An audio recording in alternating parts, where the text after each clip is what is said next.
Artículo 239. Aguas de los particulares. Las aguas que surgen en los terrenos de los particulares pertenecen a sus dueños, quienes pueden usar libremente de ellas, siempre que no formen cauce natural. Las aguas de los particulares quedan sujetas al control y a las restricciones que en interés público establezca la autoridad de aplicación.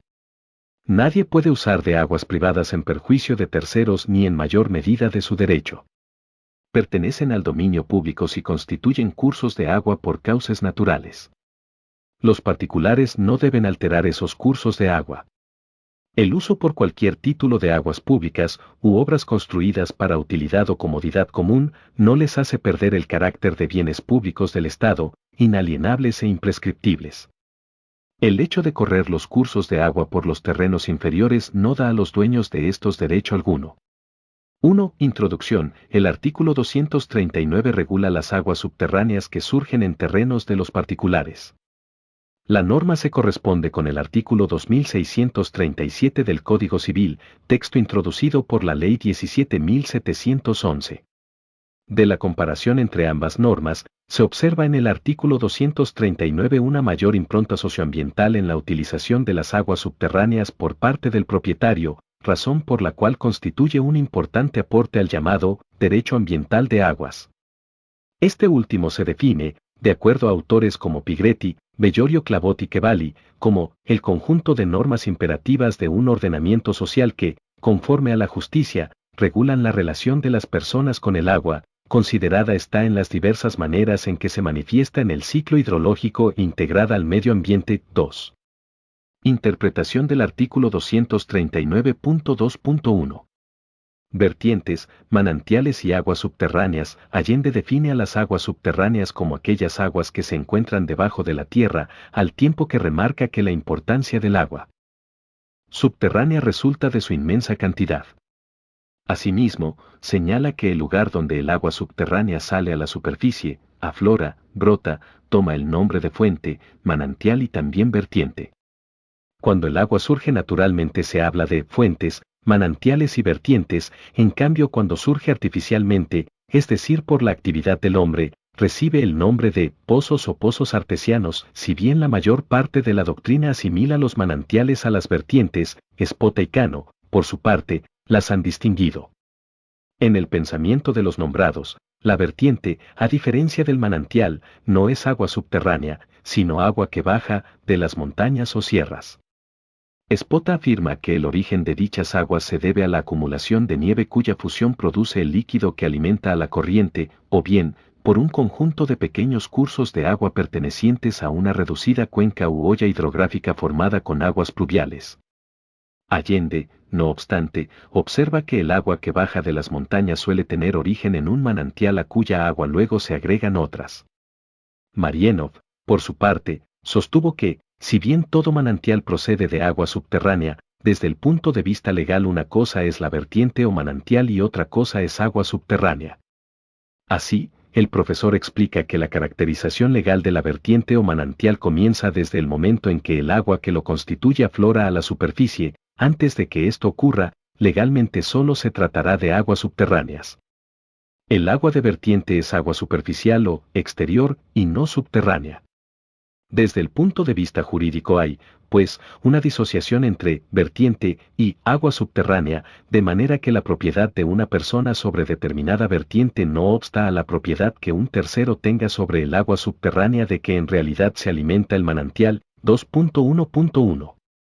Aguas subterráneas del dominio público del Estado. El artículo 235 señala en su inciso C, que pertenece al dominio público del Estado, toda otra agua que tenga o adquiera la aptitud de satisfacer usos de interés general, comprendiéndose las aguas subterráneas, sin perjuicio del ejercicio regular del derecho del propietario del fundo de extraer las aguas subterráneas en la medida de su interés y con sujeción a las disposiciones locales.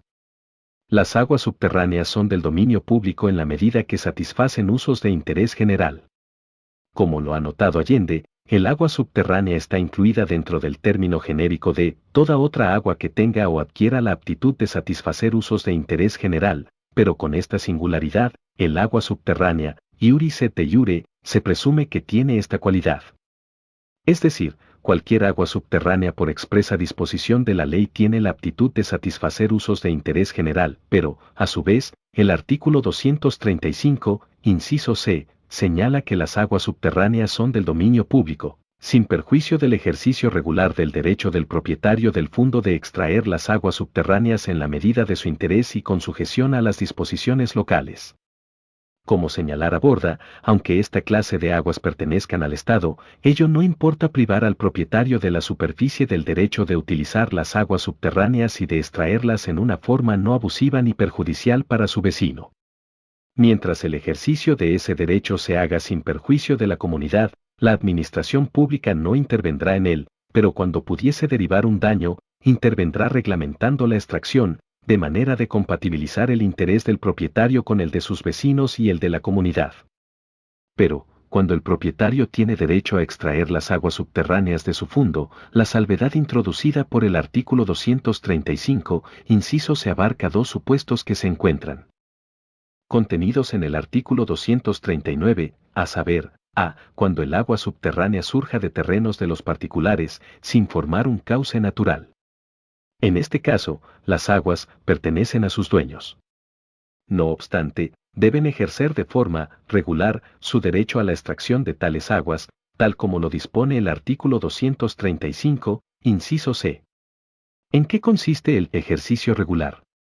En principio, el ejercicio regular se traduce en la utilización libre de las aguas privadas, siempre que no se ocasione perjuicio a terceros, ni que el uso sea, en mayor medida, que el derecho del propietario, artículo 239. A su vez, el ejercicio regular supone el respeto del control que ejerza la autoridad de aplicación sobre dichas aguas y al cumplimiento de las restricciones que en interés público establezca la misma, artículo 239. Lo expuesto en último lugar ratifica la expresión, con sujeción a las disposiciones locales, utilizada por el artículo 235, inciso C. Sin perjuicio de lo señalado, nos extenderemos en el tema al tratar el apartado 2.2b, cuando el agua subterránea surja de terrenos de los particulares, formando cauce natural. En este supuesto, si bien el agua es del dominio público del Estado, los particulares pueden servirse de ellas. La facultad es consecuencia del artículo 235, inciso C, que permite el ejercicio regular del derecho del propietario del fondo de extraer las aguas subterráneas en la medida de su interés y con sujeción a las disposiciones locales. Sin embargo, como las aguas son del dominio público, los particulares no deben alterar esos cursos de agua. Más aún, el uso que de ellas se haga por cualquier título, incluso las obras construidas para utilidad o comodidad común, no les hace perder el carácter de bienes públicos del Estado, inalienables e imprescriptibles. En última instancia, del correlato entre la permisión del artículo 235, inciso C y la prohibición del artículo 239 se gesta una suerte de permiso de uso de fuente legal, de las aguas subterráneas que surgen en terreno de los particulares y que constituyen cauce natural. A mayor abundamiento, la utilización de las aguas queda sujeta al ejercicio regular del derecho del dueño de la heredad por donde el cauce natural corre, pero siempre señalando que no posee las prerrogativas del dominio sobre esas aguas, ni siquiera posee un derecho subjetivo, porque en rigor la utilización de las aguas proviene de un permiso de uso que le concede el Estado al dueño del predio por medio de la ley. Por último, el artículo 239 sentencia, el hecho de correr los cursos de agua por los terrenos inferiores no da a los dueños de estos derecho alguno. Al respecto, autores como Marienhof y J. H. Alterini han dicho que la previsión legal debe entenderse en el sentido de que si bien los dueños de los fondos inferiores pueden beneficiarse con las aguas que descienden hacia ellos de fuentes cuyos titulares no las captaron, ese hecho del desagüe no es suficiente para que pueda controvertirse el derecho del dueño de la fuente para una futura captación, ello sin perjuicio de que el dueño del fondo inferior hubiese adquirido una servidumbre, artículo 2162 y 2166. En síntesis, por regla las aguas subterráneas, formen o no cauce natural, son del dominio público del Estado. La importancia del cauce natural, para determinar la naturaleza pública del agua subterránea juega en el caso de que ellas surjan en terrenos de los particulares. 2.1.2. Aguas del dominio de los particulares. El artículo 1945 del Código Civil establece que el dominio de una cosa inmueble se extiende al subsuelo, en la medida en que su aprovechamiento sea posible, excepto lo dispuesto por normas especiales. Sin embargo, las potestades del propietario no abarcan las aguas subterráneas, las cuales, por regla, pertenecen al dominio público del Estado. Artículo 235, inciso C. Para que el dueño pueda extender su derecho real de dominio al agua subterránea, deben darse dos requisitos: a, que ella surja en terreno de su propiedad, y b, que no forme un cauce natural. Sin la reunión de ambas exigencias, las aguas serán del Estado. En este sentido, el artículo 239 establece que las aguas pertenecen al dominio público si constituyen cursos de agua por cauces naturales. No obstante, cumplidos los requisitos señalados, las aguas subterráneas pertenecen al dueño de los terrenos de donde ellas surgieron. Otro punto a tratar es el siguiente: ¿qué naturaleza poseen las aguas que nacen y mueren dentro de una misma heredad? Y más, ¿qué naturaleza tienen las aguas que nacen en un predio y mueren en otro? Para una mayor comprensión en las respuestas, haremos una breve reseña histórica. A. La situación en el Código Original de Vélez. En el sistema original de Vélez, las aguas subterráneas no pertenecían al Estado, es decir, que se encontraban alcanzadas por la extensión del derecho real de dominio. Por esta razón es que las aguas subterráneas pertenecían al dueño del predio de donde surgieran. En este sentido, las vertientes que nacen y mueren dentro de una misma heredad, pertenecen, en propiedad, uso y goce, al dueño de la heredad. Artículo 2350 del Código Civil. En cambio, si las aguas brotaban en una heredad y morían en otra, si bien la doctrina vacilaba, ellas seguían siendo privadas, ya que lo determinante para precisar su naturaleza era el origen del curso de agua y no si formaba, o no, cauce natural. De esta manera, el artículo 2637 del Código Civil disponía que las aguas que surgen en los terrenos de particulares pertenecen a sus dueños, quienes pueden usar libremente de ellas y cambiar su dirección natural. El simple hecho de correr por los terrenos inferiores no da a los dueños de estos derecho alguno, pero si ellas fuesen el principal alimento de un río, o fuesen necesarias a algún pueblo, están sujetas a expropiación por utilidad pública. B. La situación luego de la reforma de la Ley 17.711, la citada ley introdujo dos importantes cambios. El artículo 2340, inciso 3, comprendía dentro del dominio público las aguas subterráneas e introducía un nuevo texto al artículo 2637, las aguas que surgen en los terrenos de particulares pertenecen a sus dueños, quienes pueden usar libremente de ellas y cambiar su dirección natural. El hecho de correr por los terrenos inferiores no da a los dueños de estos derecho alguno. Cuando constituyen curso de agua por cauces naturales pertenecen al dominio público y no pueden ser alterados. De esta manera, las aguas subterráneas pasaban al dominio público del Estado, mientras que toma relevancia la formación del cauce natural a la hora de determinar la naturaleza de las aguas que surgen en terreno de los particulares. Sin embargo, seguía subsistiendo el artículo 2350. El maestro Allende proporcionó la armonía entre el artículo 2340, inciso 3 del Código Civil, el artículo 2637 del Código Civil y el 2350 del Código Civil en los siguientes términos. Por ejemplo, Juan en su fundo tiene un manantial o vertiente. Tal agua corre también por los fundos inferiores. ¿Es agua pública o privada? La respuesta la dará el hecho de que el líquido corra o no por un cauce natural. Si corre por un cauce natural será pública, en caso contrario es agua privada. A este agrega un nuevo ejemplo: supongamos que esa misma agua que brotaba del terreno de Juan, en vez de correr hacia terrenos inferiores muere en el propio fundo de Juan. Ahora ya no tenemos que averiguar si forma o no cauce, puesto que en ambos casos será agua privada, pertenecerá a Juan. C. La situación en el Código Civil. La nueva legislación continúa con los criterios de la Ley 17.711, en el sentido de que las aguas subterráneas pertenecen al Estado como regla y a los particulares como excepción.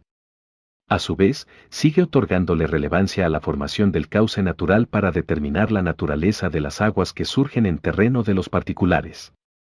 Pero existe una omisión, puesto que el Código suprime el artículo 2350 del Código Civil. De esta forma, se introduce un importante cambio ya que cobra relevancia el hecho de determinar si las aguas que surgen y mueren en terreno del particular forman o no cauce natural. Anteriormente, ello no importaba, aun después de la reforma de la Ley 17.711, porque el artículo 2350 era determinante en este sentido cuando expresaba que las vertientes que nacen y mueren dentro de una misma heredad, pertenecen, en propiedad, uso y goce, al dueño de la heredad. El legislador, al eliminar este artículo, amplifica la potestad del Estado sobre esta clase de aguas, de ahí, la fortaleza que reviste el enunciado, pertenecen al dominio público si constituyen cursos de agua por cauces naturales. En síntesis, si las aguas surgen en terreno de los particulares formando cauce natural, ellas en rigor son aguas públicas y no privadas, como lo eran tanto en el Código original de Vélez, como luego de la reforma de la Ley 17711.2.2. Uso del agua subterránea de los particulares. Quid de su proyección social y ambiental, se advierte que el derecho a usar las aguas subterráneas es libre, en principio, en la medida que el titular ejerza sus derechos sin sobrepasar los límites sociales impuestos, siempre y cuando no lesione el interés ambiental. La manifestación socioambiental de su derecho queda plasmada en el artículo 235, inciso C bajo la fórmula ejercicio regular del derecho del propietario, enunciado este que se detalla en el artículo 239 al disponer que las aguas de los particulares quedan sujetas al control y a las restricciones que en interés público establezca la autoridad de aplicación. Más aún, la norma refuerza el sustento socioambiental del derecho cuando le imprime una doble limitación al uso de las aguas: a. no perjudicar a terceros, y b. no utilizar las aguas en mayor medida de su derecho. Sin perjuicio de esto, el ejercicio regular del derecho del propietario queda contenido dentro del marco general, el principio de buena fe, artículo 9, el abuso del derecho, artículo 10, el orden público y el fraude a la ley, artículo 12, el ejercicio abusivo de los derechos individuales cuando pueda afectar al ambiente, artículo 14 pulgadas fine, el ejercicio compatible entre los derechos individuales y los de incidencia colectiva, artículo 240, el uso, goce y disposición de la cosa dentro de los límites previstos por la ley, artículo 1941, y la normal tolerancia entre vecinos, artículo 1973. En síntesis, del artículo 239 se desprende un claro ejemplo de la armonía existente entre la faz individual, utilizar libremente las aguas, la faz social, sometimiento a las restricciones que se dicten en interés público y el no perjuicio a terceros derivados del uso del agua, y la faz ambiental, no utilizar en mayor medida su derecho, lo cual puede comprometer el bien ambiental para las generaciones venideras, del derecho de propiedad. Gracias por ver el contenido. No olvides suscribirte para más leyes.